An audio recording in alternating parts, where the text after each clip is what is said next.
Assalamualaikum warahmatullahi wabarakatuh. Alhamdulillahirabbil alamin wassalatu wassalamu ala habibina Muhammadin wa ala alihi wa sahbihi ajma'in, amma ba'd. Para bunda Majlis Ta'lim Al-Jahra yang dimuliakan oleh Allah Subhanahu wa taala, yang ada di rumah, semoga panjenengan semuanya selalu dalam kondisi sehat, dianugerahi oleh Allah keberkahan hidup, dianugerahi oleh Allah keturunan-keturunan yang selalu menjadi qurrata a'yun, menjadi pelita hati untuk kita semuanya tentunya, amin amin ya rabbal alamin. Alhamdulillah, sebelum memulai kajian rutin, kita seperti biasa akan membaca Al-Quran Surah An-Nisa ayat 128 hingga 140. Para bunda yang ada di rumah bisa dibuka mushafnya di juz 5 ya, An-Nisa juz 5 ayat 128 hingga 140. A'udzu billahi minasy syaithanir rajim. Bismillahirrahmanirrahim. Wa in imra'atun khafat min ba'liha nushuzan aw i'radan fala junaha 'alaihima. Seperti yang sering saya jelaskan, kalau pas ngaji, kalau alaihima seperti ini, kalau waqaf dia bacanya harus satu alif saja, jadi tidak panjang ya.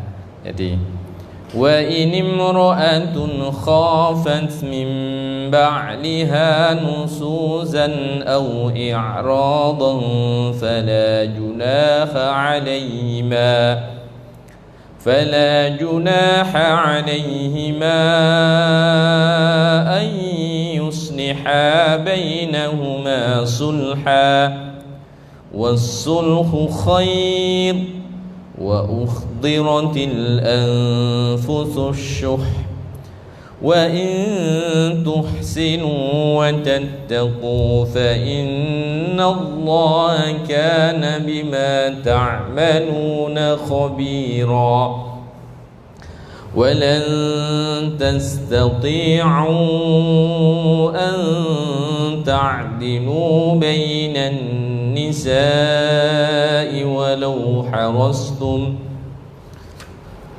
فلا تميلوا كل الميل فتذروها كالمعلقة وإن تصلحوا وتتقوا فإن الله كان غفورا رحيما وإن يتفرقا يغن الله كلا من سعته وكان الله واسعا حكيما ولله ما في السماوات وما في الأرض ولقد وصينا الذين أوتوا الكتاب من قبلكم وإياكم أن اتقوا الله وإن تكفروا فإن لله ما في السماوات وما في الأرض وكان الله غنيا حميدا ولله ما في السماوات وما في الأرض وكفى بالله وكيلا إن يشأ يذهبكم أيها الناس ويأت بآخرين وكان الله على ذلك قديرا من كان يريد ثواب الدنيا فعند الله الله ثواب الدنيا والآخرة وكان الله سميعا بصيرا يا أيها الذين آمنوا كونوا قوامين بالقسط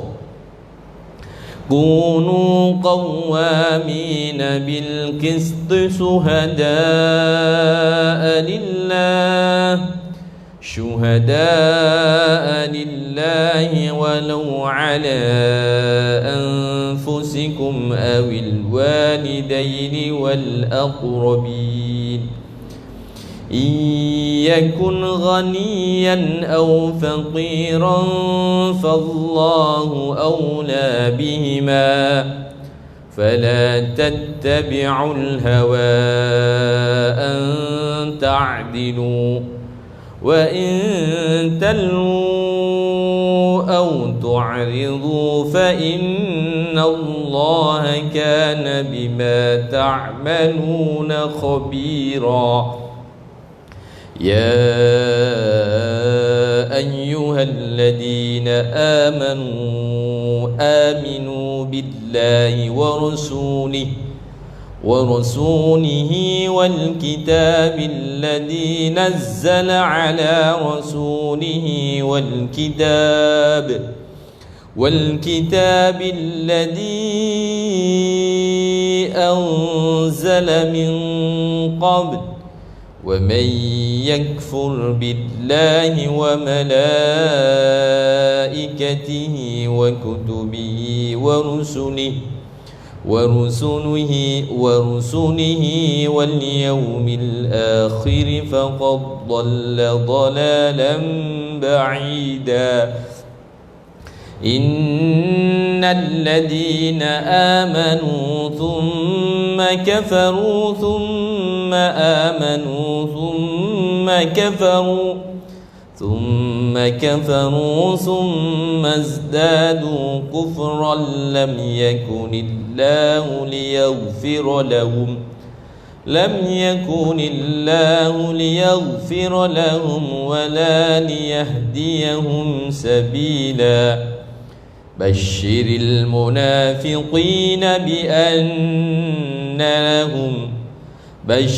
المنافقين بأن لهم عذابا أليما الذين يتخذون الكافرين أولياء من دون المؤمنين أيبتغون عندهم العزة فإن العزة لله جميعا وقد نزل عليكم في الكتاب أن إذا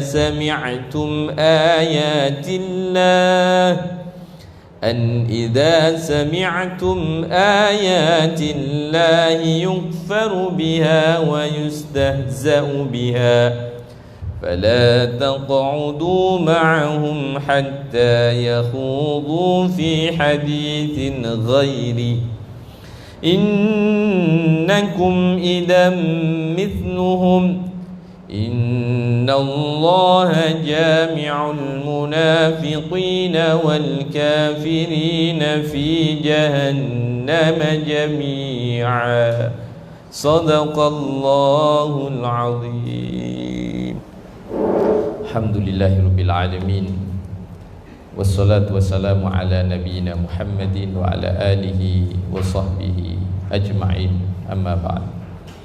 Para bunda semuanya yang dimuliakan oleh Allah Subhanahu wa taala.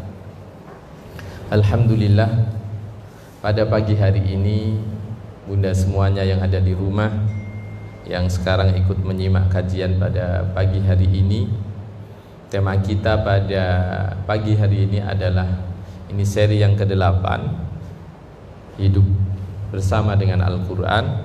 Tema kita berkaitan dengan pernikahan. Melanjutkan kemarin kita sudah ngupas bagaimana pertemuan antara Nabi Isa dengan Sofuro, yang kemudian Dari pernikahan itu tidak lama, kurang lebih sekitar 10 tahun lebih, kemudian Nabi Musa diangkat menjadi seorang rasul. Kalau kita tengok ini, termasuk pernikahan Nabi Musa itu pernikahan yang usia muda, terhitung usia muda. Anggap aja beliau diangkat rasul itu mayoritas diangkat di usia 40 tahun. Kalau beliau tinggal di tempat mertuanya itu 10 tahun, berarti pernikahan beliau kurang lebih usia 29-30 tahun. Masih memang usia-usia yang pas untuk sebuah pernikahan. Tapi kembali lagi juga lihat kesiapan mental, kesiapan semuanya. Tidak semua orang sama, standar usia itu tidak semua orang sama. Kadang usia 23 itu sudah sangat dewasa juga ada. Kadang usia 30 masih kekanak-kanakan juga ada gitu masalahnya. Jadi nggak bisa dipakai ukuran. Alhamdulillah pada pagi hari ini adalah season 1 perihal tentang fikih pranikah. Saya baru nggak tahu ini sudah berminggu-minggu kalau ngaji itu feelingnya di akhir. Baru tadi malam saya belajar sinau 1:30 terus sampai sekarang ini tadi belum tidur. Tapi tidurnya awal Bu, tidurnya setelah isya saya tidur 1:30 bangun. Jadi bunda semuanya, insya Allah kalau dikasih kesehatan, dikasih kesempatan, dikasih kekuatan oleh Allah, kita urusan fikih pranikah ini 3 season. Saya kasih gambaran. Season pertama nanti yang akan kita kupas karena ini pingin lengkap. Saya nggak akan potong-potong biar lengkap. Season pertama kita akan kupas tentang tentang konsep apa itu nikah. Kemudian bagaimana pandangan para ulama a'immatul madzhab, 4 madhab, madhab Maliki, Hanafi, Syafi'i, Hambali, menganggap pernikahan itu seperti apa. Terus anjuran pernikahan, hadisnya, dalilnya, Qur'annya. Terus hukum nikah itu seperti apa. Jadi ini masih jauh dari bahas akad nikah, ini masih jauh. Kita masih persiapan itu. Kemudian bagaimana menilai calon yang akan kita nikahi, itu bagaimana caranya, Islam menganjurkan kayak apa caranya. Terus siapa yang boleh kita nikahi, nanti kita akan ngupas tentang mahram. Ya, bukan muhrim, mahram. Ya, kita akan kupas mahram. Kemudian yang keenam dari season pertama ini adalah kita akan kupas tentang konsep khitbah. Jadi kita ini masih masuk terakhir, nanti kita baru bahas khitbah. Ya, jadi kita akan bahas pengertian nikah, anjuran nikah, hukum nikah, bagaimana cara menilai calon sebagaimana tuntunan para ulama. Kemudian yang terakhir kita akan bahas khitbah. Kemudian season kedua, ini gambaran sekilas dari kalau bisa dikatakan kisi-kisinya bunda. Season yang kedua nanti baru kita masuk rukun nikah. Kita akan ngupas wali nikah syaratnya apa, saksinya nikah syaratnya apa, ijab qabul itu harus bagaimana, mahar itu harus bagaimana, nikah yang wanita yang sudah hamil di luar nikah nanti proses nikahnya kayak apa, pernikahan muhalil itu kayak apa, nikah mut'ah itu kayak apa, nikah siri itu kayak apa. Baru kemudian kita terakhir di season 2 akan ngupas masalah walimatul arus, tentang walimah, tentang resepsi itu.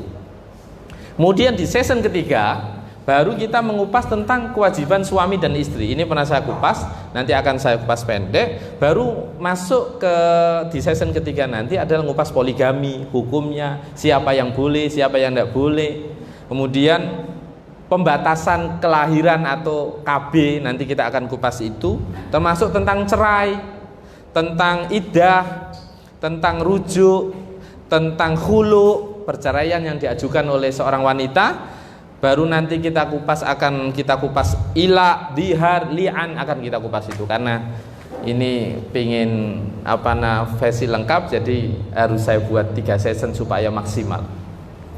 Bunda semuanya yang dimuliakan oleh Allah Subhanahu wa ta'ala, kita sudah memahami,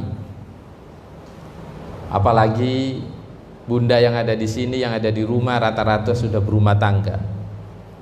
Salah satu konsep menikah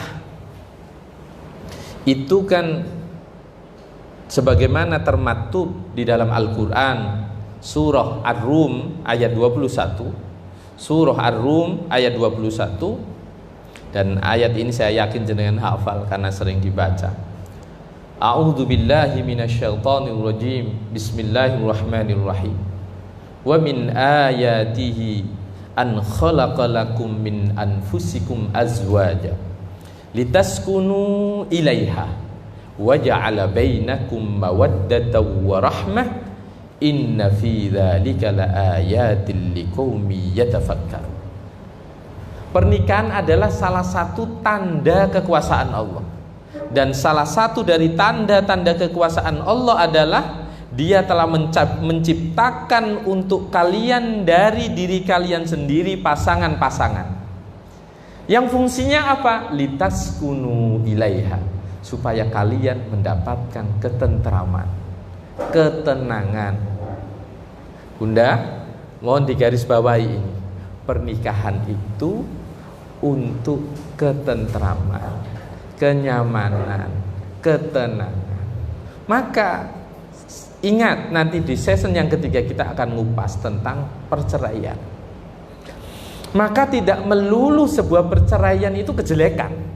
Saya ulangi, memang perceraian itu adalah abghadul halal, sesuatu yang halal tapi paling dibenci oleh Allah. Tetapi kadang perceraian itu sebuah solusi. Jangan melihat sebuah perceraian itu adalah sebuah aib atau sebuah apapun, tetapi terkadang perceraian itu bisa menjadi solusi ketika dalam rumah tangga tanpa ada namanya sakinah. Karena fungsi dari pernikahan itu adalah litaskunu ilaiha, supaya seseorang mampu menemukan kedamaian, ketenangan di situ. Wa ja'ala bainakum mawaddatan wa rahmah.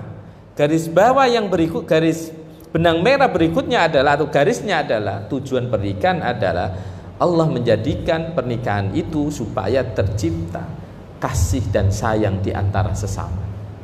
Kalau kemudian pernikahan yang ada cekcok tanpa ada ketenangan, bahkan itu tidak berhenti cuma 1 minggu tapi bertahun-tahun, maka perlu dicari akar masalahnya. Nah, kebetulan ini tadi, mohon maaf, kebetulan yang kita baca An-Nisa ini tadi ya urusan pernikahan, urusan orang mutung, urusan orang kalau bertengkar yang bagus bagaimana, sing apik yo disepuro, diapii. Begitu tadi yang kita baca itu. Jadi An-Nisa ini rata-rata ayat tentang pernikahan. Dari situ kalau kita sudah memahami, Bunda, inna fi dzalika laayatil liqaumin yatafakkarun. Itu semua tentang konsep pernikahan itu adalah salah satu dari tanda-tanda kebesaran Allah yang sesungguhnya kita harus berpikir.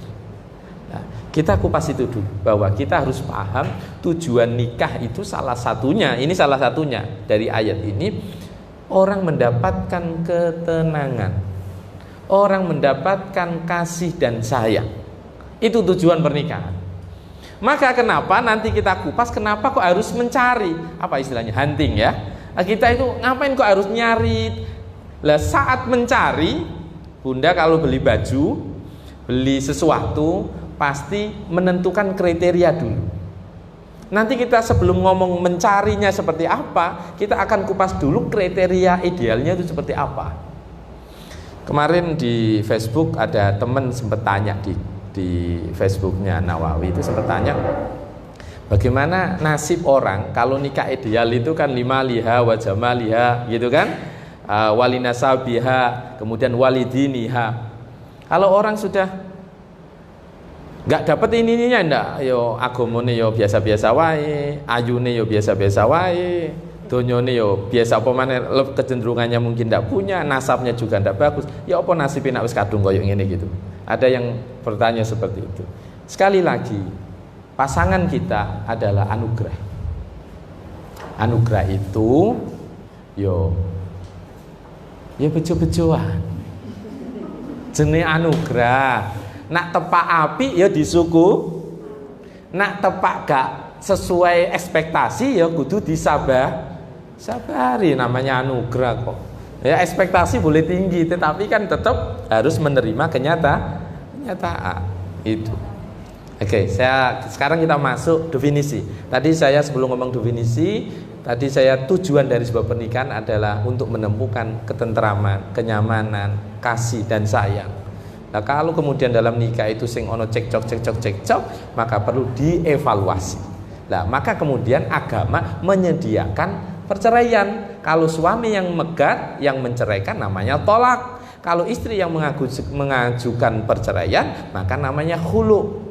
Jadi Islam sudah melindungi pernikahan luar biasa.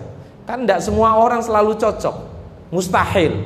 Pasti ada ketidakcocokan. Kalau ketidakcocokan itu parah, Islam memberi solusi, ada perceraian. Itu bisa diambil. Kalau suaminya tidak mau menceraikan, ada solusi. Si perempuan mengajukan ke pengadilan untuk gugat cerai. Oke. Itu ilmu terakhir. Kalau cerai-cerai itu ilmu terakhir. Di season yang terakhir ya. Oke, kita kupas dulu. Apa itu nikah? Bunda, kita pokoknya nikah itu ya nikah ya. Nikah itu beda lawan jenis, kemudian berumah tangga, punya anak, itu nikah. Tetapi menikah menurut bahasa di dalam fikih itu an-nikah fil lughah al-wat'u. Nikah dalam bahasa itu bersetubuh. Wal aqdu. Nikah dalam bahasa juga bisa dimaknai akad. Makanya orang tua panjenengan dulu ketika menikahkan panjenengan bunda yang ada di rumah, kalimatnya kan begini. Ya waladil mubarak, wahai anakku yang diberkahi. Calon mantu ini diomongin. Ujawwijuka ala ma amarallahu bih min imsakim bima'ruf au tasrihim bi ihsan. Angkahtuka, aku nikahkan kamu. Wa zawwaztuka, dan aku kawinkan kamu. Mahtubataka, ya, wanita yang kamu khitbah, wanita yang kamu persunting, nggih. Mahtubataka, binti, anakku, sebut namanya, sebut maharnya, halan. Maka ketika orang mengucapkan angkahtuka, maka itu namanya nikah menurut bahasa dulu. Ya. Orang kumpul, suami dengan istrinya kumpul, namanya nikah menurut bahasa. Karena an-nikah huwa al-wat'u wal aqdu, yaitu bersetubuh atau yaitu akad. Namanya nikah. Lah pertanyaan berikutnya, nikah menurut syariat itu seperti apa? Nikah menurut istilah itu seperti apa? Maka dalam madhab Hanafi, an-nikah huwa aqdun yufidu milkal mut'ah bil unsa qasdan. Menurut madhab Hanafi, nikah itu adalah akad yang kemudian memberi faedah seseorang untuk memiliki kenikmatan, yaitu bisa bersetubuh dengan wanita yang sudah dituju. Maka pernikahan itu esensinya adalah bagaimana laki-laki dan perempuan itu bersetubuh menjadi halal. Itu esensi nikah. Definisi nikah kalau simpelnya seperti itu. Ayyufidu khilistimta'ir rajuli fi imra'atin lam yamna min nikahuha mani'un syar'iyyun. Yaitu apa? Nikah menurut madhab Hanafi itu sesuatu akad yang itu memberi faedah sehingga seseorang bisa mendapatkan kenikmatan dari wanita yang dinikahi. Itu adalah nikah menurut madhab Hanafi. Kalau madhab Maliki beda lagi, tapi mirip-mirip ini bunda. Aqdun lihilli tamattu'in bi unsa ghairi mahramin, yaitu akad, sekali lagi bunda, semua ada kalimat akad. Maka mohon maaf kalau ngomong perbedaan sangat tipis. Orang yang jajan di luar, ya, orang yang jajan di luar itu dia bayar, ya akad berapa? 500, ya akad. Cuma problemnya yang membedakan adalah nikah itu diikat dengan mitsaqon ghalidho, ikatan yang sangat kuat yang di situ Allah terlibat di dalamnya. Itu yang membedakan. Kalau akad sama-sama akad, sama-sama ibarat kata dengan memberi itu, atau di kita istilah dalam nikah istilahnya ada mahar misil, yaitu mahar yang diberikan sesuai permintaan calon perempuan, calon istri. Maka orang yang apa istilahnya ya, jajan ya, apa itu istilahnya, itu sama-sama akad. Tetapi yang membedakan adalah bagaimana ikatan itu diikat dengan ikatan secara agama, dan itu memang anjuran dan sunnah Rasulullah Shallallahu Alaihi Wasallam. Maka kalau menurut madzhab Maliki, nikah adalah akad yang memungkinkan seseorang untuk mendapatkan kenikmatan kepada seorang wanita yang bukan mahram. Lah nanti kita akan kupas itu. Kalau madzhab Syafi'i gimana? Madzhab Syafi'i beda, lebih detail lagi. Kalau madzhab Syafi'i, aqdun yatadammanu ibahata wat'in bilafdi inkahin au tazwijin au tarjamatihi. Menurut madzhab Syafi'i, nikah itu adalah akad yang mengandung unsur diperbolehkannya bersetubuh dengan lafal, dengan kalimat inkah, dengan kalimat tajwid atau yang sepadan dengannya. Makanya madzhab Syafi'i, semua penghulu di Indonesia mayoritas kalau menikahkan pasti dengan menggunakan dua kalimat ini, ankahtuka wa zawwaztuka. Tidak bisa pakai selain dua ini atau yang sepadannya. Maka kalimat yang selalu dipakai sama wali untuk menikahkan itu pasti kalimat inkah, kalimat tajwid, yaitu ankahtuka wa zawwaztuka. Harus begitu dalam madhab Syafi'i. Tapi kina ibu-ibu atau seorang wanita yang mau nikah tidak mikirnya urusannya wong lanang gitu kan. urusannya wong lanang. Ini kan yang menghafalkan kan calon suami. Nah, wali yang mengucapkan ankahtuka, yang si suami mengucapkan qabiltu nikahaha wa tazwijaha bil mahril madhkur halan. Kalau madhab Hambali seperti apa nikah itu? Aqdut tazwij ay aqdun yuktabaru fi lafdun nikahin au tazwijin au tarjamatu. Ini sama. Kalau madhab Hambali sama persis kayak madhab Syafi'i, yaitu akad pernikahan yang di situ memakai lafal nikah, memakai lafal tajwid, sehingga halal untuk melakukan persetubuhan kepada calon istri. Sehingga kalau akad sudah terjadi, maka dia sudah menjadi istrinya yang sah, kemudian dia boleh bersetubuh dengan pasangannya.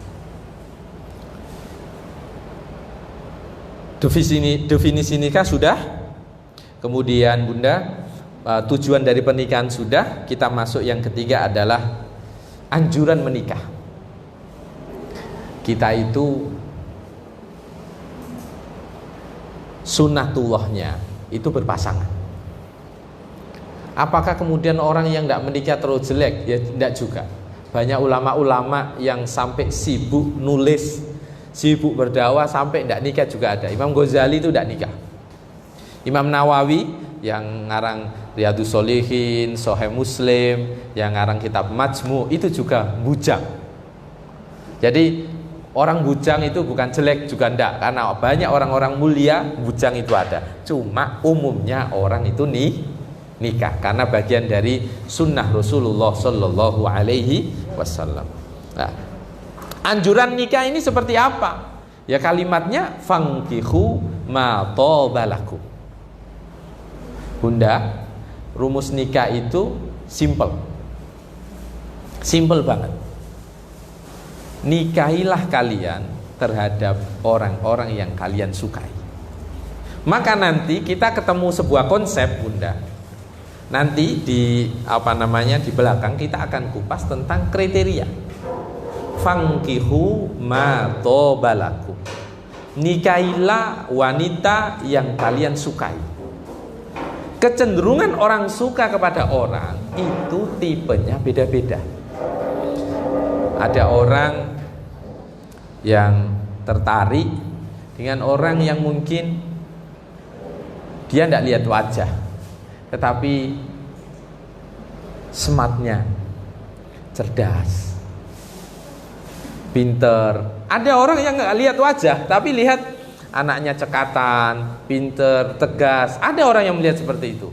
Nah, makanya di Al-Quran itu kalimatnya unik. Ma tobalakum. Apa yang baik menurut kalian? Kecenderungan orang bisa beda-beda. Ada yang orang mungkin nikah, aku gak nonton fisik, pokoknya duit gak apa. Pokoknya duit. Itu juga ada, bisa terjadi.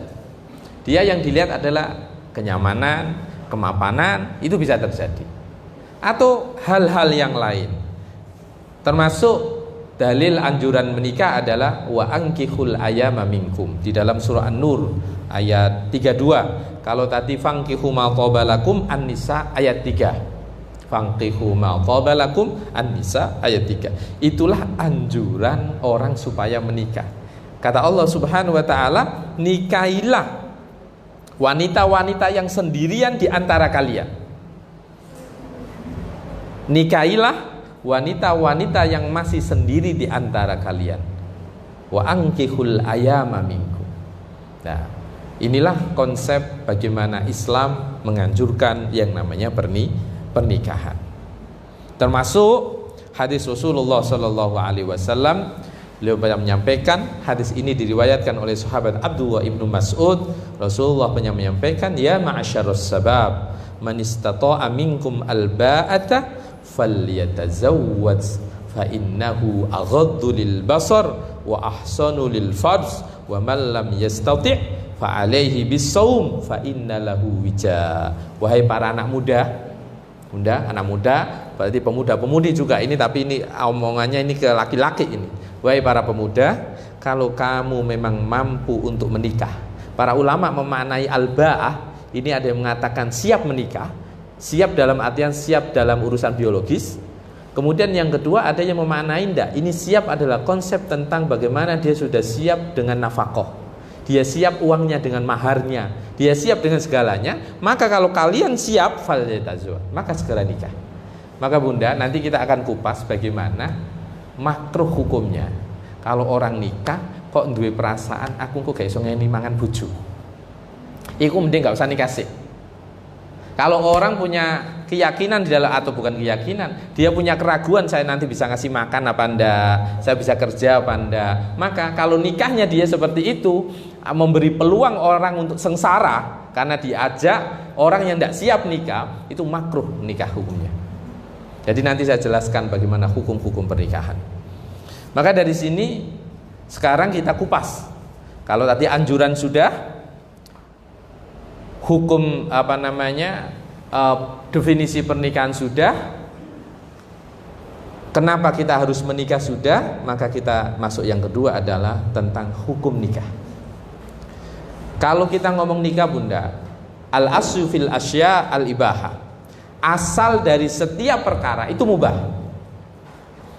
Jadi pokoknya kok gak ono sing ngaramno, dalil sing ngarangno, sing ngaramno berarti mubah. Jadi jenengan ojo takok umpama ini orang sering dikit-dikit dalilnya umpama mangan jambu itu oleh apa ora ya? Dalilnya apa? Kalau tidak ada dalil larangan, semua berarti halal.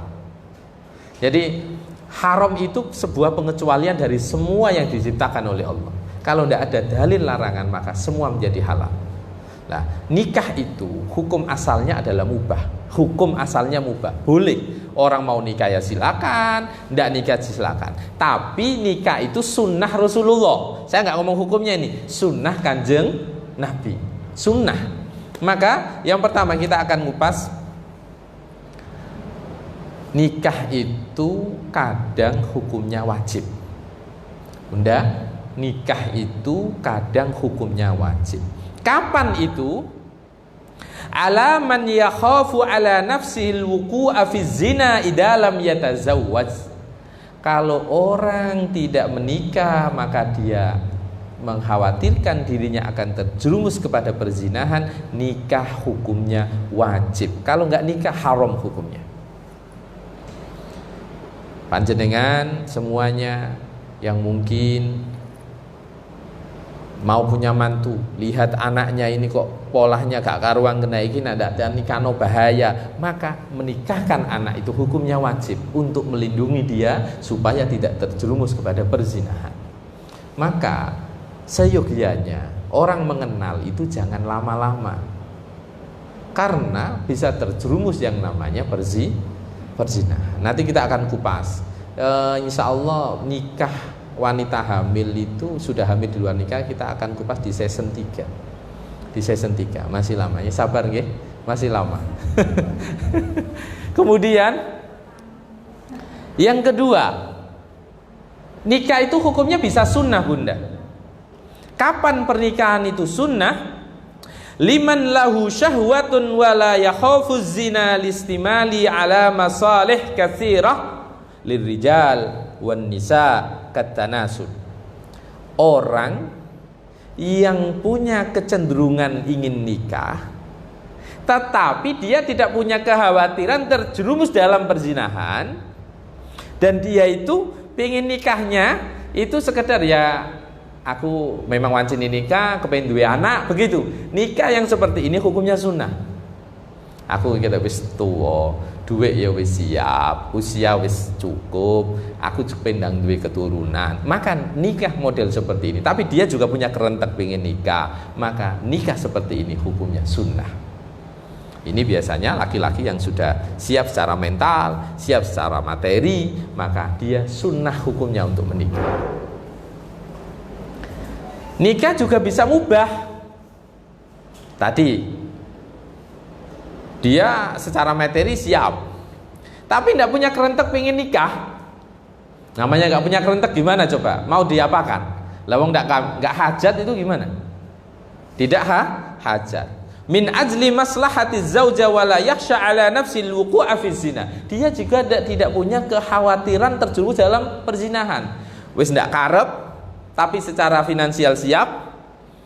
Dia juga tidak takut terjerumus dengan perzinahan, maka pernikahannya dia hukumnya mubah. Tek nikah monggo, gak nikah nggih monggo. Ndak ada larangan karena tidak ada ketakutan zina, juga dia tidak karep untuk nikah, duwe pasangan juga ndak kerentek. Maka nikah, tidak ada dosa dia karena mubah. Kemudian yang keempat, nikah yang hukumnya makruh. Kapan nikah itu hukumnya makruh? Makruh itu yang tidak baik gitu aja Bunda. Kapan makruh itu? Li faqirin la syahwata li adami hajatihi. Uang nikah tapi gak duwe-duwe. Yo rak siap ngene nafkah bojo, nggih. Atik plus yo gak karep. Plus gak karep. Nah ini repot. La syahwatalah li adami haji. Dia ndak butuh. Plus dia ndak duwe. Tapi kalau dia maksa nikah ini, maka hukumnya makruh. Yang kelima, pernikahan yang bisa bermakna, bisa berimplikasi hukum haram. Nikah tapi haram. Kapan nikah itu haram?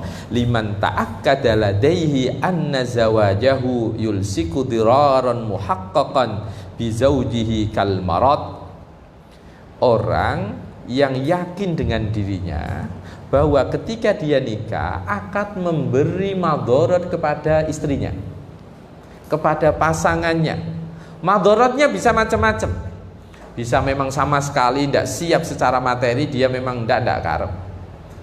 Yang kedua, bisa karena punya penyakit. Orang sudah tahu punya penyakit kok nikah, maka ini bisa membahayakan pasangannya, bisa menularkan penyakit itu. Maka nanti ada dalam fikih itu nanti ada hal-hal yang bisa memfasih akad. Ketika fasakh itu menghapus akad ketika pasangan tiba-tiba setelah akad tidak sesuai kriteria. Contoh, kalau di fikih ini saya tidak tahu kalau di kehidupan sehari-hari, tapi dalam fikih, gambaran fikih itu begini. Contoh, ada orang nikah, tiba-tiba jalur depannya itu buntu. Dia tidak ngomong. Orang tuanya tidak jujur, si perempuan juga tidak ngomong. Tiba-tiba dia punya kelainan bahwa jalur depannya itu buntu. Maka ini bisa memfasih akad, bisa merusak akad, bisa menghapus akad yang sudah dibuat. Dan itu diperkenankan, ibarat kata dikembalikan. Ada yang saya pernah dapat cerita, ada orang nggak tahu kok bisa nggak tahu itu gimana juga saya nggak tahu. Jadi begini, ada orang ini di pikiran saya Bunda, makanya bahasanya bulat ya. Jadi ada orang nikah padahal sudah kenal lama, ya ibarat kata anak sekarang pacaran, nikah, setelah nikah tidak disentuh sama sekali. Dia baru ngeh ternyata pernikahan itu hanya untuk status sosial, ternyata dia gay. Hati-hati, bisa terjadi. Jadi nikah terus diceraikan kan, yang penting kan orang luar taunya sudah pernah nikah, tapi ternyata dia enggak. Tapi enggak, anehnya lewong selama kenal itu ya tenang-tenang saja, akad nikah 1 hari, 2 hari, 3 hari enggak disentuh. Makanya problem-problem pernikahan itu kalau direkap gitu ya sangat banyak bunda. Maka nikah itu bisa haram. Kayak ini tadi, case itu tadi, sudah tahu dia tidak ada ketertarikan. Lah kok menikahi seorang wanita untuk menutup status sosial? Kan kasihan. Ya haram nikah seperti itu. Sah enggak Pak akadnya? Ya sah, tapi dosa dia. Nikah malah mendapatkan dosa karena menyakiti orang. Termasuk menikah di dalamnya sampai nikah kerentek cerai. Ya haram. Ya umpama orang nikah punya motif, entah motif kekayaan, entah motif apa, pokoknya tak nikah seminggu habis itu tak tinggal. Dia nikah sudah punya perasaan seperti itu, maka nikah seperti ini hukumnya haram. Bisa dipahami semua ya bunda? Ya, yang ada di rumah semoga bisa menangkap apa yang saya sampaikan. Ini mohon maaf kalau ngaji fikih jenengan harus konsentrasi. Beda dengan ngaji-ngaji yang tema-tema lain. Karena ini permintaannya kan ini. Ya sudah harus siap-siap fokus ya. Siap-siap fokus karena kalau fikih sekali panjenengan ada yang terlewat maka ini nyambung masalahnya. Nggih? Karena fikih seperti itu. Oke. Kita sudah tahu hukumnya nikah. Anjuran nikah dalilnya sudah, hikmahnya nikah, kenapa kita harus menikah, fungsinya apa sudah, definisi sudah. Yang masuk kelima kita masuk tentang memilih calon pasangan. Memilih calon pasangan. Lah sekarang agama memberi cara memilih pasangan, kriterianya seperti apa? Ini sudah saya kupas supaya ini coba saya simpelkan. Kriteria calon dalam mencari pasangan itu ada kriteria yang sifatnya fundamental, ada yang sifatnya selera. Subjektivitas orang nggak akan sama. Saya ulangi, kalau kita pecah jadi dua bunda, maka ada kriteria dalam beragama itu fundamental. Ini harus diperhatikan. Tapi yang kedua, orang nggak boleh menafikan selera. Wong iku ono sing gak patek seneng wong dukur gak seneng. Ono sing wong ndak kepingin wong duwe bojo wedok lemu itu ada. Ya modelnya macam-macam, itu subjektivitas. Tetapi ada yang fundamental itu ada. Nah, fundamental itu yang akan saya kupas termasuk subjektivitas. Subjektivitas saya contohkan bunda. Kita kupas dulu. Kriteria yang pertama adalah subjektivitas. Subjektivitas ini itu persis seperti ayat di dalam surah An-Nisa ayat 3 tadi. Fankihu ma tobalakum.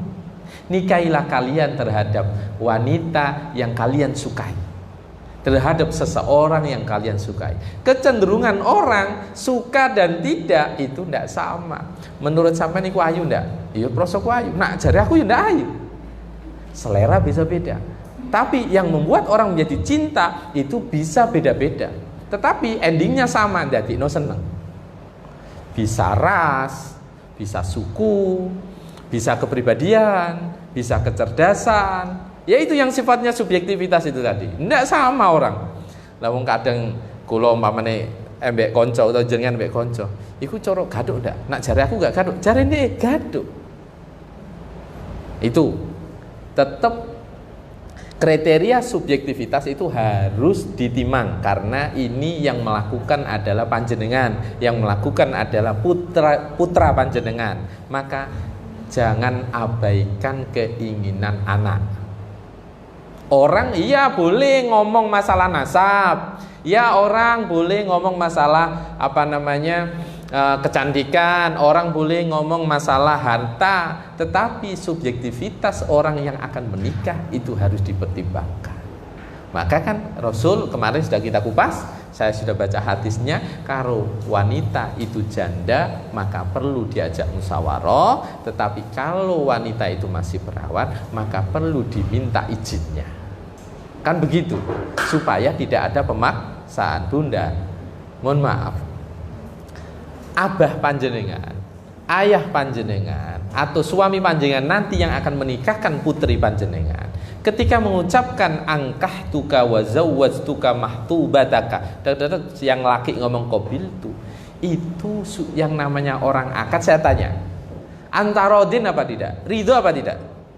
Orang sudah aku nikahkan, dia yang laki jawab aku terima, berarti ridho. Berarti tidak dibenarkan dalam pernikahan Islam itu ada pemaksaan.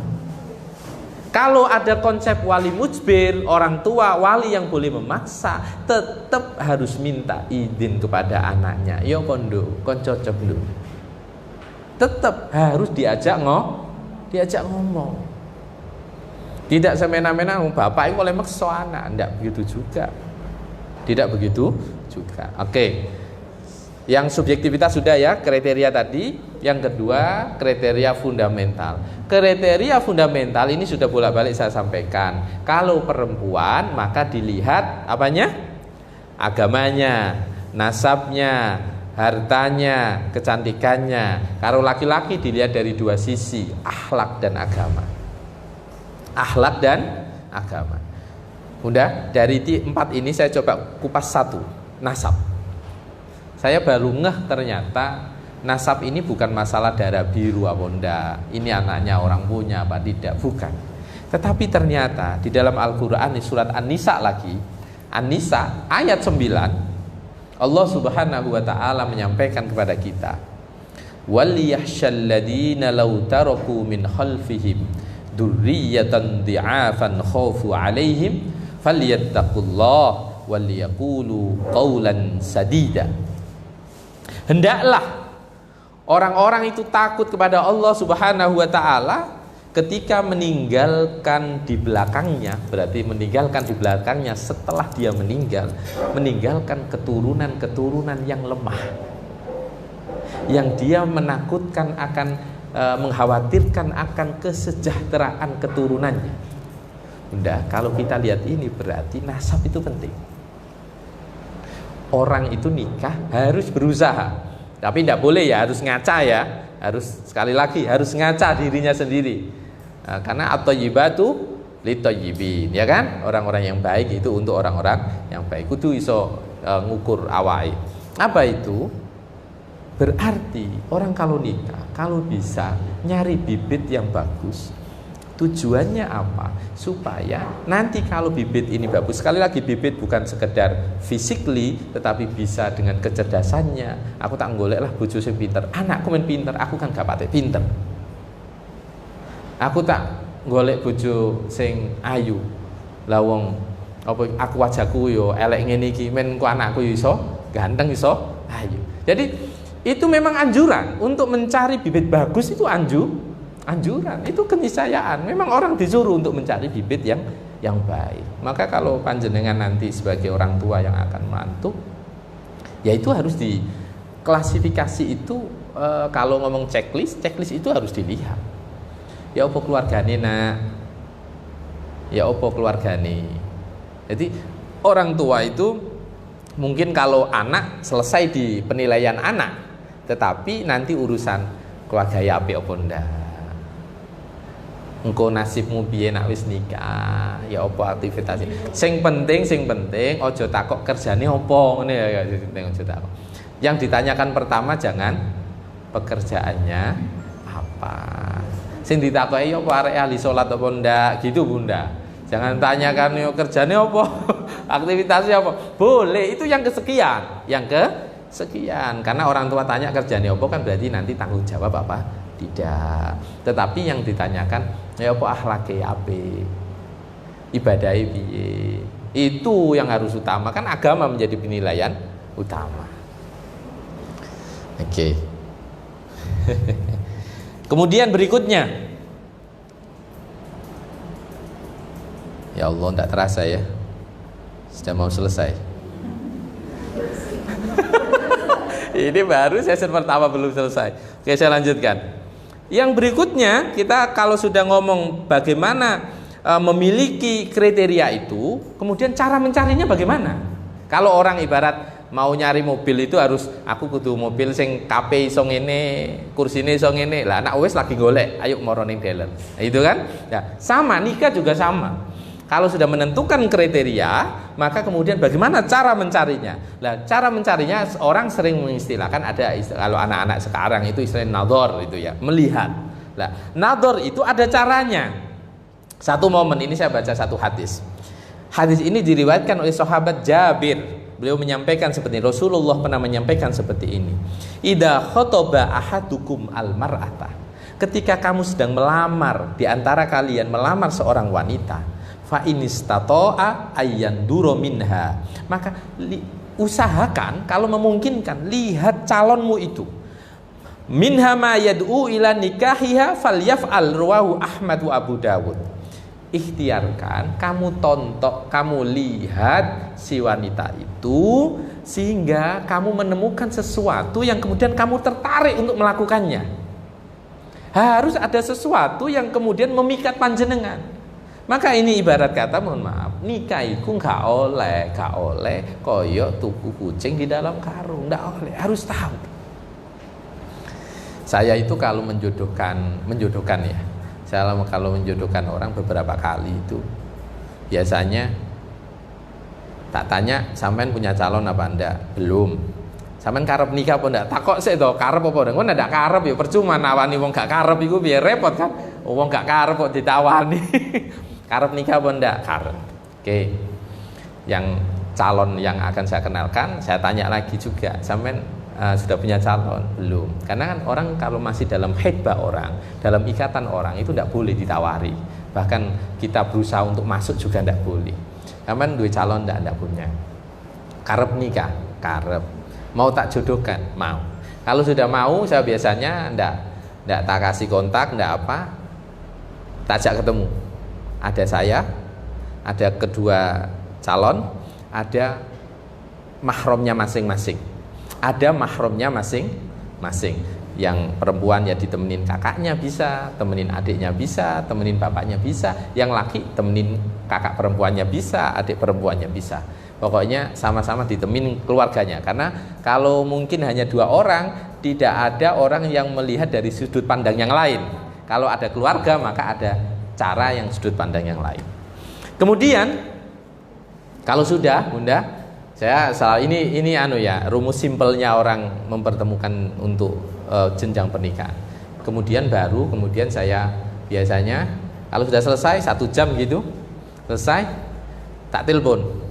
Tapi mohon maaf ada yang terlewat. Saya saat mau mempertemukan itu saya ngomong, pokoknya engko nek ana sing gak cocok gak oleh loro ati. Ya, karena kadang sing wedok cocok, sing lanang gak cocok kan ndak oleh loro ati kan? Ndak boleh loro ati. Yang kedua biasanya saya minta fotonya. Sebelum ketemu itu minta fotonya. Kadang ada orang yang wis nonton fotonya gak gelem itu kan ada. Jadi tak kasih foto dulu baru kemudian ketemu. Kalau sudah ketemu, langsung saya ngomong. Biasanya kalau sampai rumah langsung tak telepon. Ya apa lanjut apa enggak? Nah, enggak lanjut ya sudah, selesai. Tidak ada tuker-tukeran kontak. Baru kalau kemudian ya lanjut untuk mengenal lebih dekat, baru tak persilahkan untuk komunikasi. Itu pun saya batasi cukup 2 minggu. 2 minggu kenal, nah enggak cocok teruskin, anda cut mandek. Karena Bunda, orang kalau sudah cocok nggak perlu nunggu 2 minggu. Sekali ketemu nak cocok selesai. Kalaupun pendalaman mosok tek suwene pendalamane kok yo kaya apa tek suwene gitu kan. Itu ya, itu yang harus kita pahami. Nah, ketika itu Rasulullah menyampaikan kalau kamu mau khidbah seseorang, maka lihat dia sehingga kamu tertarik apanya, entah akhlaknya, entah wajahnya, entah tutur katanya, entah sikapnya, maka kamu kalau ada ketertarikan, nanti kemungkinan besarnya itu kamu nikahnya akan langgeng. Gitu loh, ada ketertarikan. Itu yang harus kita pahami, Bunda. Nah, batasannya apa? Pertanyaannya begitu. Batasannya apa orang boleh melihat? Dalam mazhab Syafi'i, orang boleh melihat calon yang akan dinikahi itu hanya 2, yaitu telapak tangan dengan wajah. Telapak tangan dengan wajah. Kalau tangan itu sudah bisa menggambarkan wong iki fisik apa namanya, fisik tubuhnya itu bisa tampak dari tangan. Kalau wajah bisa dilihat, orang bisa melihat tentang kecantikannya, tentang face itu kan orangnya ngamuan apa enggak, ketok dari wajah kan. Orang ini mudah marah apa enggak, orang ini penyayang apa enggak, itu bisa dilihat dari wajah. Orang ini sabar apa tidak. Kalau tangan ini untuk melihat tentang fisik dia cocok apa enggak. Nah tangannya ketoknya gede-gede berarti lemu, gitu kan. Umpama ini kan rumus ya. Atau tangannya kayak apa? Oh berarti kurus begitu. Itu di fikih ada Bunda pelajarannya. Di fikih itu ada. Ini saya udah ngarang. Di fikih itu ada. Ya di fikih itu ada. Oke saya lanjutkan. Batasannya itu orang kalau ingin menikah. Lah, yang nador istilahnya melihat batasannya hanya itu. Lah, kalau kemudian kayak budaya kita sekarang, ndak aku pengen ngobrol, ya caranya kayak saya tadi itu. Ada mahram untuk mengenal. Jangan sampai berdua. Kalau berdua jelas ndak boleh. Saya ngomong kalau hanya berdua secara syariat ndak boleh. Kalaupun berdua maka harus di tempat umum yang itu menghindarkan fitnah. Itu prinsipnya seperti itu. Boleh untuk penggalian itu kan butuh ngobrol, tapi harus di tempat yang di situ terhindar dari fitnah. Oke, kalau sudah semuanya kita sudah kupas definisi, anjuran, hukum, bagaimana mencari kriteria. Berikutnya siapa sih orang yang boleh dinikahi? Nah, sekarang kita bahas mahram Bunda. Mahram itu hati-hati, orang sering salah kaprah. Oh, mohon maaf bukan muhrim gitu. Yang benar bukan mahram. Mohon maaf bukan muhrim. Muhrim itu orang yang berihram umroh, berihram haji. Kalau yang perempuan namanya muhrimah. Jadi jenengan nganggo kain ihram pas umroh, pas haji namanya muhrimah. Bapak-bapak pas nganggo kain ihram namanya muhrim. Tapi kalau orang yang haram dinikahi namanya mahram. Namanya mahram. Paham ya Bunda ya? Jadi yang benar apa? Bukan mahram, bukan memakai kalimat bukan muhrim, tapi yang benar bukan mahram. Nah, sekarang saya bagi Bunda, saya persingkat ya ini ya. Mahram itu ada dua, ada mu'abbad, ada ghairu mu'abbad. Mahram itu ada yang abadi selamanya tidak boleh dinikahi. Ada yang mahramnya itu ghairu mu'abbad atau mu'aqqad, yang dia karena sebab sehingga tidak bisa dinikahi. Tapi kalau sebab itu hilang maka boleh dinikahi. Oke, saya ulangi. Mahram itu ada dua, ada mu'abbad, ada ghairu mu'abbad. Mu'abbad itu selamanya sampai ila yaumil qiyamah tidak boleh dinikahi. Yang kedua, dia tidak boleh dinikahi karena ada sebab, dan sewaktu-waktu kalau sebab itu hilang maka boleh dinikahi. Oke, pertama, yang selamanya tidak boleh dinikahi itu terbagi menjadi tiga. Bil qarabah atau al qarabah, karena kekerabatan, karena urusan darah. Yang kedua karena al musaharah, karena sebuah pernikahan. Yang ketiga karena ar-radha'ah, karena persusuan. Al-qarabah karena kekerabatan, karena satu darah. Kemudian yang kedua karena al-musaharah, karena pernikahan. Kemudian yang ketiga karena ar-radha'ah, karena persusuan. Nah, sekarang siapa saja yang al-qarabah itu, yang termasuk orang yang haram selamanya dinikahi? Satu, al-ummu wal jaddat wa in alauna min jihatil abi wal ummi. Tak singkat begini Bunda ya. Ibu, embah, sak penduwur haram dinikah. Sak penduwur berarti mbah, buyut gak oleh dinikahi. Ya, ini karena apa? Karena nasab. Yang kedua, al-banat wa banatul auladi wa in nazalna. Apa itu? Anak sak penurune. Anak, putu, cangga, semua itu cicit itu tidak boleh dinikah selamanya. Itu termasuk haram dinikah selamanya. Yang ketiga al-akhwat wa banatul ihwah wal akhwat, yaitu saudara perempuan. Anaknya saudara perempuan berarti ponaan. Anak idulur lanang berarti ya ponaan, boten naksal. Ini selamanya tidak boleh dinikah. Bisa dipahami Bunda? Jadi mbah sak penduwur, ibu mbah buyut tidak boleh. Kemudian anak sak penisor juga tidak boleh. Kemudian kakak perempuan, anaknya kakak berarti ponakan kita, itu tidak boleh. Mau kakak laki kakak perempuan tidak boleh. Yang keempat al-ammah wal khalah, yaitu paman, bibi, itu tidak boleh. Selamanya tidak boleh. Makanya jenengan sama paman mahram, nindindi iso jadi apa orang masalah, jadi wali nikah pun juga bisa begitu loh. Oke, pertama Bunda. Yang kedua, selamanya dia menjadi mahram karena pernikahan. Siapa saja mereka karena pernikahan? Pertama,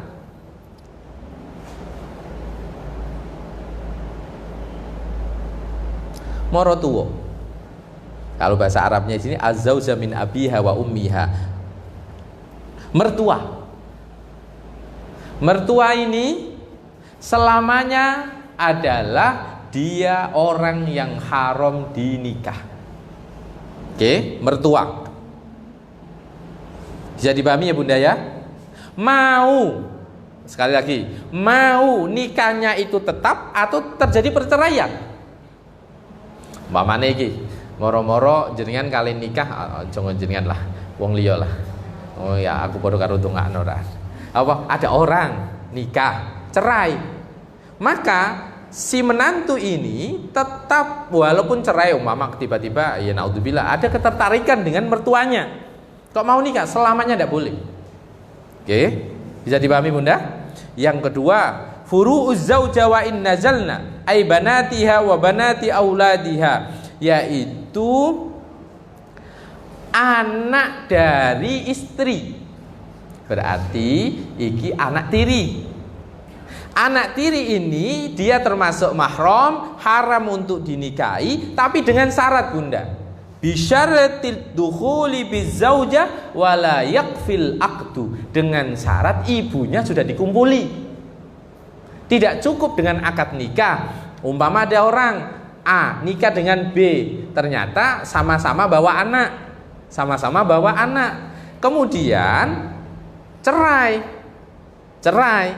Baru akad tadi pagi, siangnya cerai. Belum sempat kumpul karena belum melewati malam. Umpama begitu ya. Ini gambaran.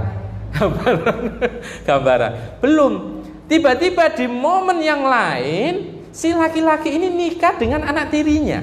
Itu boleh.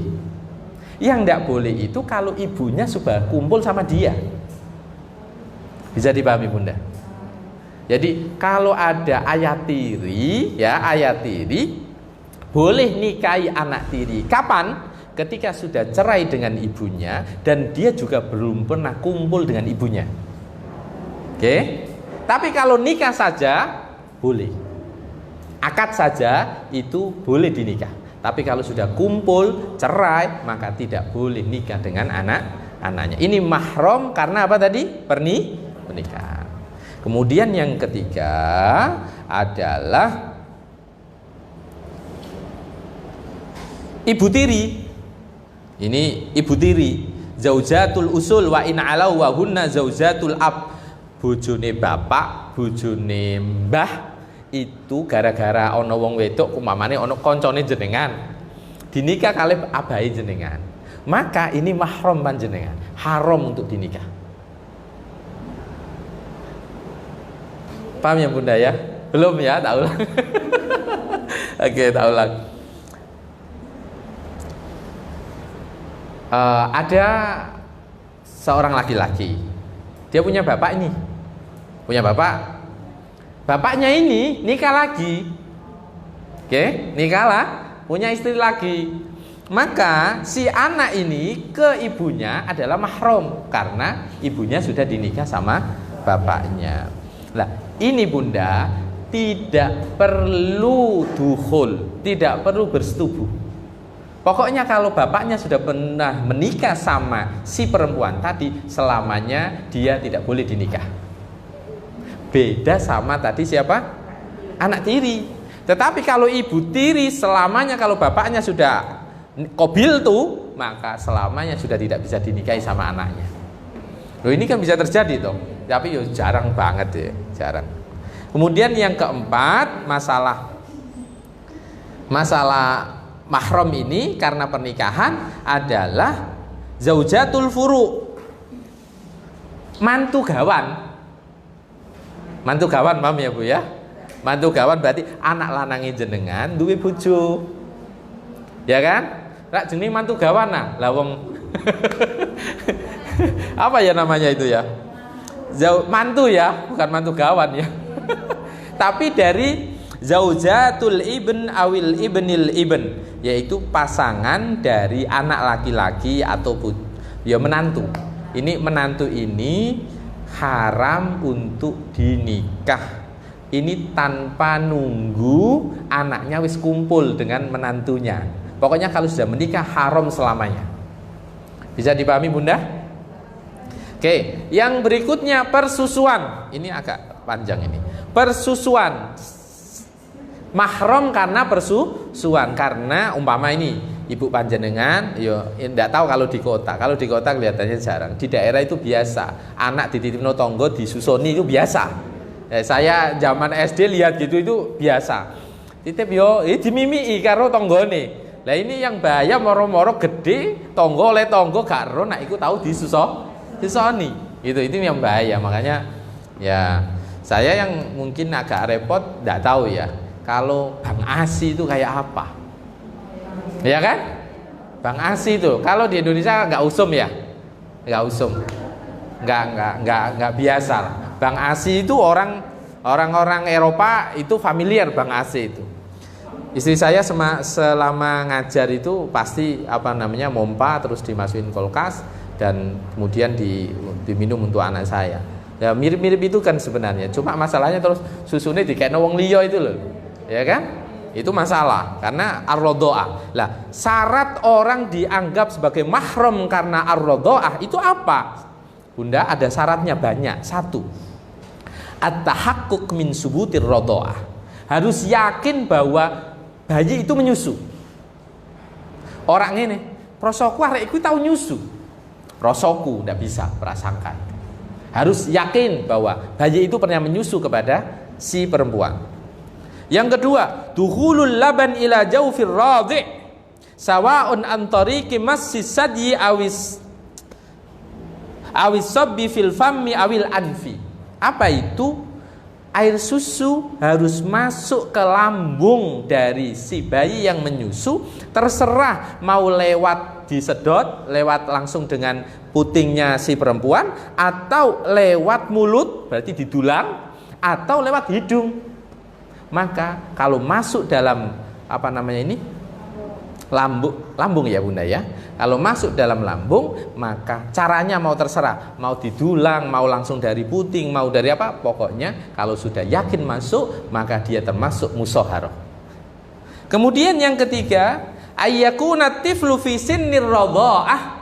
Orang yang menyusu itu harus di usia bayi yang menyusu. Kapan itu usia bayi menyusu? Aqalla min sanatain, tidak kurang dari 2 tahun. Nak nyusune wis kelewat 3 tahun, gak iso diarani dulu persusuan. 2 tahun itu sudah maksimal. Ya Bunda ya, 2 tahun. Kalau di atas itu ya ndak iso. Ndak bisa dikatakan mahram lirradha'ah. Kemudian yang berikutnya masih ada lagi Bunda syaratnya. Orang bisa dijadikan sebagai saudara sepersusuan sampai nanti berimplikasi kepada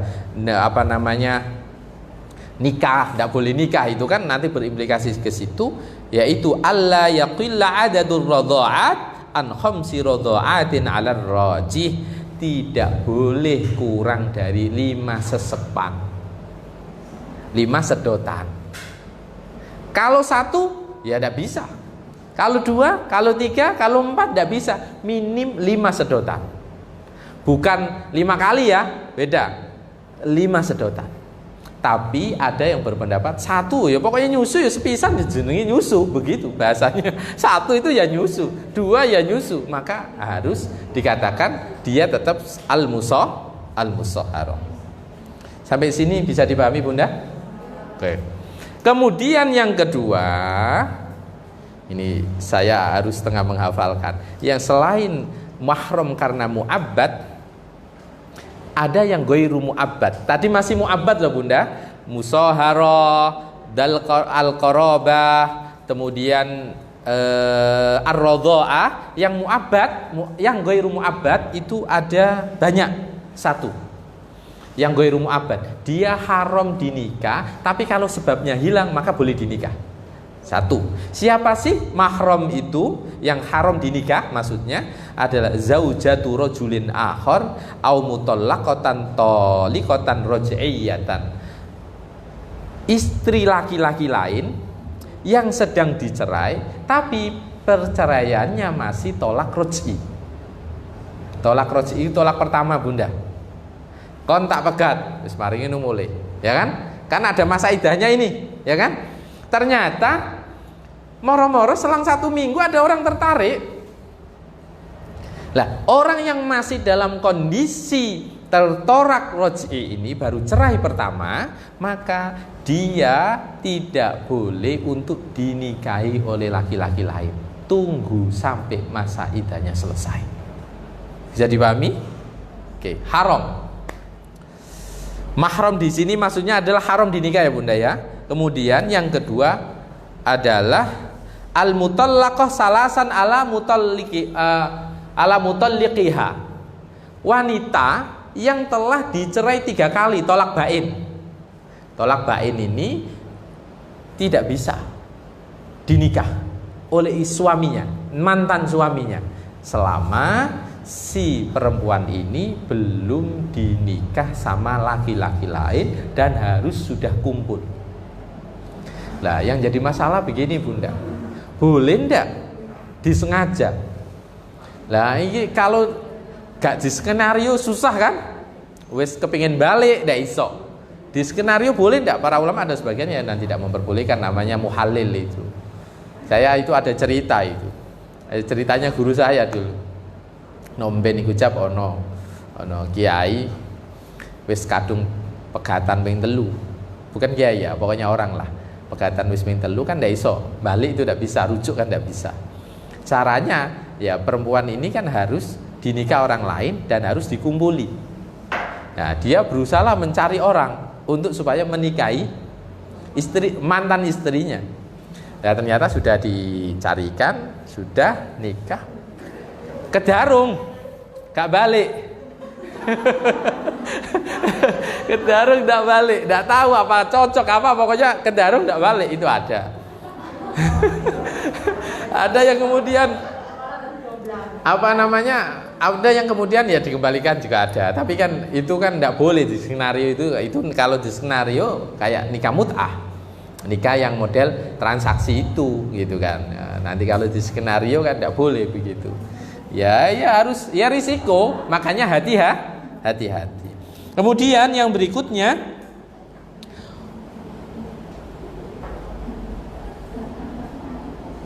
al-mar'atu al-muhrima fil haji wal umrah. Orang yang dalam kondisi ihram umrah itu tidak boleh dinikahi. Tidak boleh dinikahi. Lah terus nikahi kapan? Ya engko nak wis mari tahallul baru boleh nikah. Kemudian termasuk yang tidak boleh lagi yang akan menjadi mahram seterusnya, tapi bukan seterusnya ya, dia bisa hilang karena ada sebab, yaitu al-jam'u bainal mahramaini, yaitu mengumpulkan 2 wanita, 2 saudara.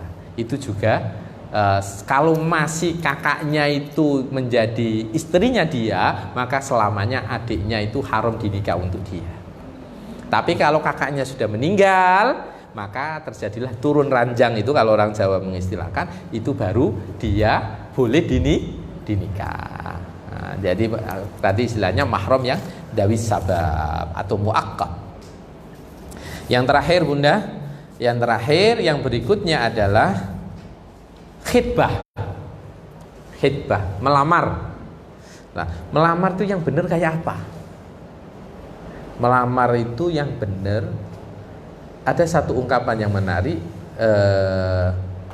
Orang kalau melamar itu, yang namanya melamar itu harus minta ke wali. Tidak ada ceritanya melamar antara laki-laki dan perempuan. Melamar itu adalah lihidbati imra'atin fa innahu yadhhabu ila waliha bi mufradihi aw ma'a ahadi aqaribihi aw yuwakkila ghaira fi dzalik. Dia bisa datang sendirian atau bersama keluarganya atau meminta tolong untuk kemudian meminta si wanita itu. Itu namanya khitbah. Nah, khitbah itu kalau bisa mengikuti adat kebiasaan masyarakat yang laki-laki itu datang. Oh, biasanya khitbah ning kono kuwi ana ngundang A B C D, nggowo A B C D. Khitbah itu kalau bisa begitu. Kalau tidak begitu bagaimana? Ya tidak apa-apa, yang penting ridho. Yang penting ridho. Nah, pertanyaan berikutnya, siapa yang boleh dilamar? Engko nak cocok, kok angger dilamar kan repot. 1. Wanita yang masih dalam pinangan orang lain. Orang kalau masih dalam pinangan orang lain, masih dalam lamaran orang lain, itu tidak boleh. Apa Bunda? Ini tadi apa saya jelasin? Yang boleh ya, astagfirullah. Mohon maaf. Jadi khitbah yang diperbolehkan gitu ya. Mohon maaf. Melamar yang diperbolehkan itu ke siapa? Yaitu wanita yang terbebas dari mawani atau penghalang-penghalang sehingga dia boleh dikhitbah. Nah, seperti apa? Seperti orang yang masih istrinya orang, itu tidak boleh dilamar. Loh, gini, saya terangkan dulu, jangan nak bojone lapor dilamar. Jadi tadi kasusnya orang sudah dicerai, tapi masih masa iddah, itu statusnya si suami ini masih punya hak. Kenapa saya katakan masih punya hak? Karena dia kalau ingin kembali ke istrinya tanpa akad, Bunda. Ono wong wedok lagi dicerai 5 dino moro-moro diparani. Haram hukumnya, tidak boleh. Tunggu, maka dalam urusan orang kalau wanita ditinggal mati sama suaminya, kemudian kok ada orang yang sudah melirik si wanita yang ditinggal mati sama suaminya itu pun tidak boleh melamar. Dia hanya boleh, wes mbak, sampai nak butuh apa ngomong, ngasih simbol, tidak boleh. Sampai tak nikah yo, tak jaluk yo, tidak boleh. Ya, ini makanya tadi saya bilang orang yang masih istrinya orang tidak boleh dilamar. Siapa itu? Orang yang sudah dicerai tapi masih masa iddah. Atau orang yang ditinggal suaminya, dia masih masa iddah, boleh, tapi dengan bahasa kiasan. Kan karep ini, mau nikah ini. Terus dia ngomong, "Mbak, nak butuh apa-apa, pokoknya ngomong aku gak apa-apa, Mbak." Mama. Iku ono kode bahwa aku karep nikah mbek sampean. Tapi kalau terus terang tidak boleh. Terus terang tidak boleh, haram, nggak boleh. Jadi dengan samar. Tapi kalau masih perceraian tadi sama sekali tidak boleh sampai masa iddahnya selesai. Yang kedua, wanita yang boleh dikhitbah adalah tidak dalam pinangan laki-laki lain. Lah ini hati-hati. Ojo terus angger nompo iki mari ngono bingung. Ya kan? Hari ngono bingung, tidak boleh. Ya, apa namanya? Yang boleh dikhitbah itu tidak dalam kondisi ikatan orang lain. Tapi yang menjadi pertanyaan sekali lagi Bunda, khitbah tidak sama dengan akad. Wanita yang sudah dilamar dengan wanita yang sudah diakad itu beda. Maka jenengan nanti kalau punya calon menantu, wis dilamar, lo akeh didodok lawang lo, wis digo ngloncar-ngelencer bareng. Ya ndak bisa, itu bukan mahram. Ndak boleh. Ya, mahram dalam artian yang untuk bisa menemani safar ya, bukan masalah nikah ya. Jadi itu ndak boleh. Jadi kalau orang masih dalam kondisi dilamar, ojo seolah-olah sudah memiliki separuh. Belum halal. Belum halal. Halalnya kapan? Ketika bapak wis ngomong angkah tuka wazawaz tuka. Oke, kita lanjut dengan pertanyaan-pertanyaan. Ini baru satu season Bunda. Oke. Menikah itu sunnah Rasul, berpahala. Tetapi sekarang banyak nikah settingan. Apakah nikah settingan tidak dianggap ibadah? Nikah settingan maksudnya itu artis-artis gitu dah. Yang seolah-olah mungkin yang ada masa nikah ya? Apa pacaran toh? Masa ada nikah settingan? Ada. Anggap aja kalau ada, ya ini jelas dosa. Nah, nikah itu janji suci kok, misakon golido, ikatan yang sebagaimana seorang rasul diangkat jadi wahyu, sebagaimana orang menikah antara laki dengan perempuan, maka ini ya jelas dosa Bunda. Ustadz, kalau nikah tapi sudah hamil duluan itu pernikahannya hukumnya bagaimana? Ini yang sebenarnya season 3, tapi tidak apa-apa saya terangin sedikit ya Bunda. Ya naudzubillah, summa naudzubillah. Semoga kita, anak keturunan kita hingga keturunan-keturunan ke bawah diselamatkan oleh Allah dari namanya perzinahan. Orang kalau sudah hamil duluan sebelum terjadi akad nikah, maka bagaimana proses nikahnya? Menurut mazhab Syafi'i, tadi saya kebetulan alhamdulillah tadi saya juga nyatet. Itu siapa tahu ada yang tanya walaupun belum temanya. Saya itu nyatet. Ini ada di dalam kitab Tausyih ala Fathil Qaribil Mujib. Walau nakaha, seandainya ada orang menikahi hamilan, perempuan yang sudah hamil, min zana, dari proses perzinahan, sudah zina ini, sahha nikahuhu, maka nikahnya sah.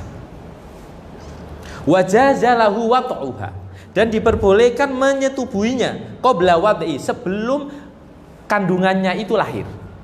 Alal asah, menurut pendapat yang asah. Jadi begini Bunda, saya jelasin. Kok ono wong terjadi kecelakaan, hamil duluan, maka sebenarnya orang yang berzina itu harus mestinya menikahi wanita yang dizinai. Oke, selesai itu.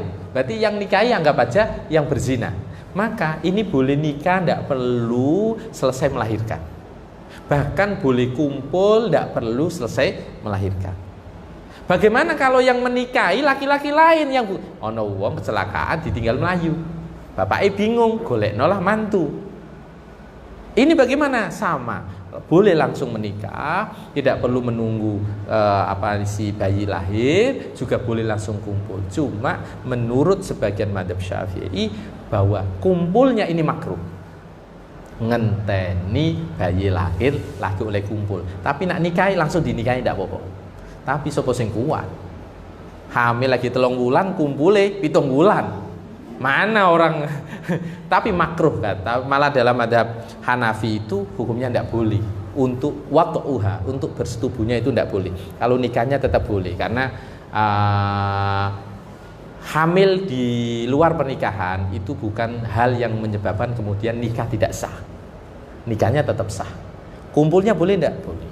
Makanya kalau ya naudzubillah ada orang nikah baru diketahui bahwa ternyata suaminya pernah zina atau istrinya pernah zina, apakah kemudian dia berhak untuk meminta digugurkan pernikahannya? Enggak boleh. Karena yang penting orang zina itu dosa yang masih bisa diampuni.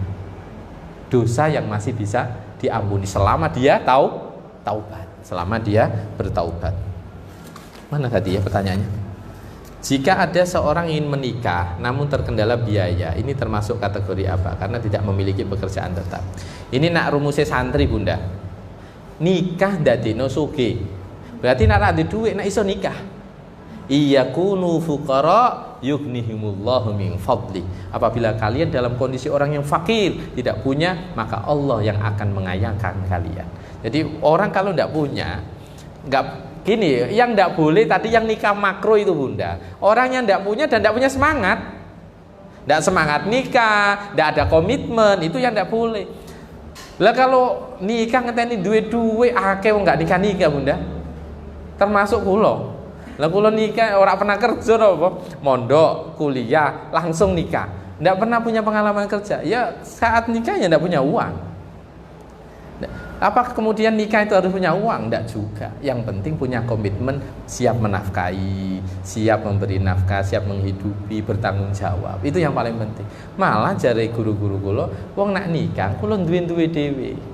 Makanya jarang wong jaga sugih ku jarang. Sing akeh wong duwe bojo sugih iku akeh. Jarang. Iya enggak? Iya, jarang. Ono jaga sugih tapi jarang. Sing akeh wis rumah tangga duwe omah, duwe kendaraan, duwe usaha sing akeh. Bagaimana dengan donor ASI? Oh, ini donor ASI. Donor ASI memang ini kendala, Bunda. Kalau nanti berkaitan dengan musoharo. Kan kita tadi sudah tahu ya, nggak harus melulu dari putih. Bisa didulang. Donor ASI itu bisa didulang. Maka kalau menurut saya ya, selama benar-benar tidak darurat, ya jangan mendonorkan ASI atau minta donor ASI, kecuali darurat. Apalagi sekarang ada susu formula. Cuma gini Bunda, saya punya teman itu kenalan, supaya si anak angkat ini, dia kan tidak punya anak, supaya punya anak angkat, maka kemudian dia supaya anak ini disusoni kan, ya. Jadi anaknya kan, anak angkat ini supaya nanti kalau dengan saudara-saudaranya yang lain, dia bukan karena tidak punya anak, ibunya meninggal gitu, anaknya saudaranya sendiri tapi bukan mahram, bukan dekat, terus disusuni supaya jadi saudara musoharonya anak-anaknya. Lah dia itu sampai dibela-belain beli obat supaya air susu itu keluar. Ada yang sampai begitu, supaya di rumah itu satu mahram. Lah nak ngempek anak orang lain kan tidak mahram. Makanya saya selalu menyampaikan Bunda, nak jangan ngepek anak, ngangkat anak, nak iso sing mahram. Mahram maksud saya begini, kalau jenengan mupu anak perempuan, kalau bisa itu mahramnya suami. Kalau jangan mupu anak lanang, nak iso nggih mahramnya jenengan sebagai seorang wanita, ponakan jenengan piyambak begitu. Karena ini nanti kaitannya dengan di rumah. Nah apapun itu kan tidak mahram jenengan itu nanti, masalah urusan buka rambut dan lain-lain itu nanti. Nggih, ada lagi? Sudah nggih? Oke Bunda, insya Allah tema pada pagi hari ini berkaitan yang season 1. Semoga kita memahami ini dasar baru sampai lamaran ya, ini tadi baru sampai lamaran. Besok pertemuan berikutnya baru kita ngomong akad nikah. Terima kasih. Assalamualaikum warahmatullahi wabarakatuh. Al-Fatihah. Bismillahirrahmanirrahim. Iyyaka na'budu wa iyyaka nasta'in.